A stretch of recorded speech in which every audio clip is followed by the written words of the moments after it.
Hey, what's going on, everyone? This is actually going to be a follow-up video to the whole IWC thing. I just want to bring up reviews. I think I'm going to title this video "The Art of Doing a Review."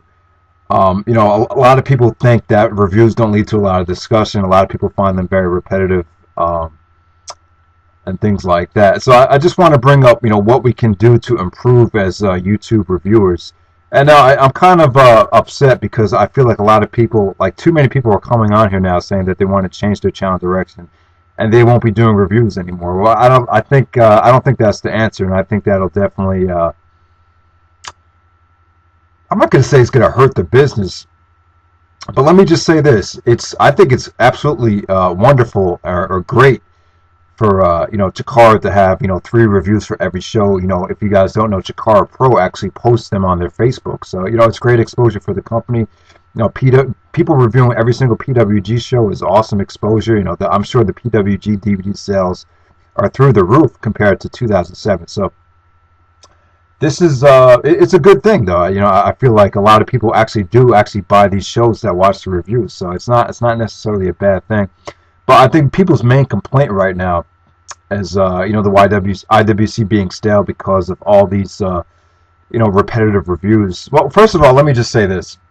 I don't want anyone to misinterpret this whole IWC thing. When I said the IWC sucks, it was just a question mark. It was just me talking about why people think it's stale right now. Personally, for me, I don't think it's stale. I still think it's okay. Is it as great as it used to be? Probably not, but I still enjoy people's videos very, very much, though. So I would just say that. But yeah, I think the main problem that people have is people don't like watching multiple reviews of a show. Sometimes when you see one review, that's pretty much going to sum it up, So they think it's kind of pointless to watch review after review after review. But sometimes I think you kind of have the advantage. Like say someone reviews Aries versus Richards, the ROH show. Say someone didn't get to see that show until maybe like the summertime. Well, in my opinion, you kind of have an advantage because you could take in what everyone else said and then kind of put your own twist on it, kind of give us your opinion and counter their arguments, and at the same time you could see what kind of significance the match had. You could talk about Austin Aries, whether he should have dropped it to Davey, whether it was the right decision, or you could talk about storyline stuff. You could talk about a whole bunch of different things that went on, and you could kind of just give your own retrospective on the show and how did it benefit the company. There's a lot of things you could go into. So I'm saying, like, sometimes you kind of have an advantage doing a review months after it has taken place. Obviously when you do a review right away, it's going to feel a lot fresh, and don't get me wrong, like, people will really enjoy seeing reviews once the show is hot. After Bound for Glory is over, obviously the first video you want to see is a Bound for Glory review. PWG 7 comes out, if you're the first guy to review it, people were speculating that it might be an awesome show, and then people are definitely going to click on that video. So when the show is hot and fresh, it's definitely a hot video to click on. So, but eventually, after a while, it kind of gets repetitive after the review has been kind of done to death. And I think the problem is some guys get on here and no one's a lot of people just don't bring like their own personality, or what am I trying to say? Personality, or their own twist to the review. It's kind of very, very generic.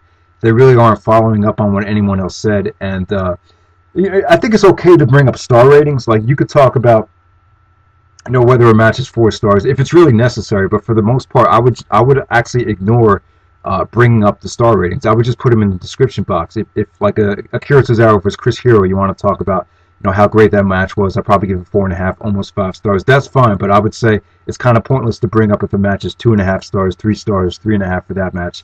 It's kind of pointless. I would just save that for the rare occasion, for the rare match.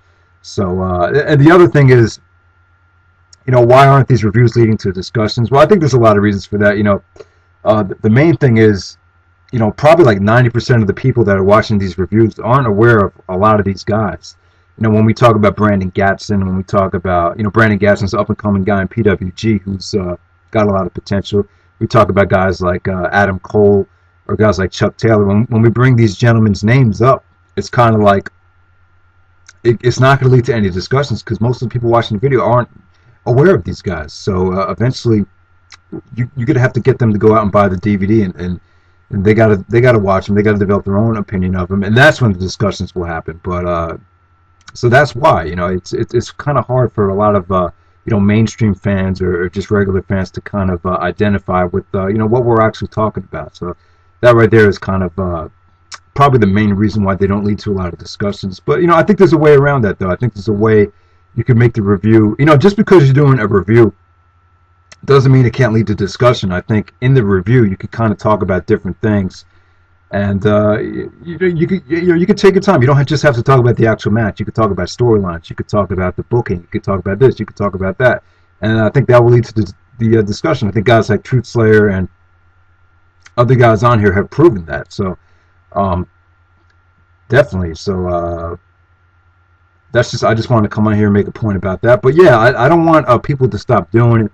I think the reviews are actually a good thing. I think, you know, like I said before, I think the key is for the mediocre shows, I would combine all those shows into one video. You know, like PWG Dio, ROH The Gold Rush, you know, Chikara's We Must Eat Michigan's Brain, shows like that. The mediocre shows, you could just save them up, and then eventually, when you have enough shows to review, just put them into one video.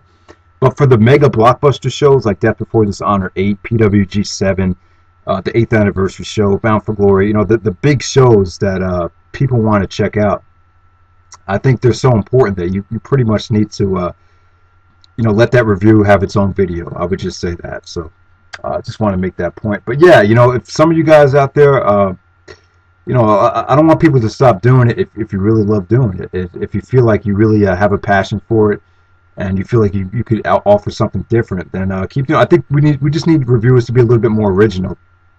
You know, so instead of just saying the match is 2 stars, 3 stars, 4 stars, really try to go in depth and make it kind of different. Just bring your own personality to the reviews, is what I'm trying to say. And you know, when I first started doing reviews, I was terrible.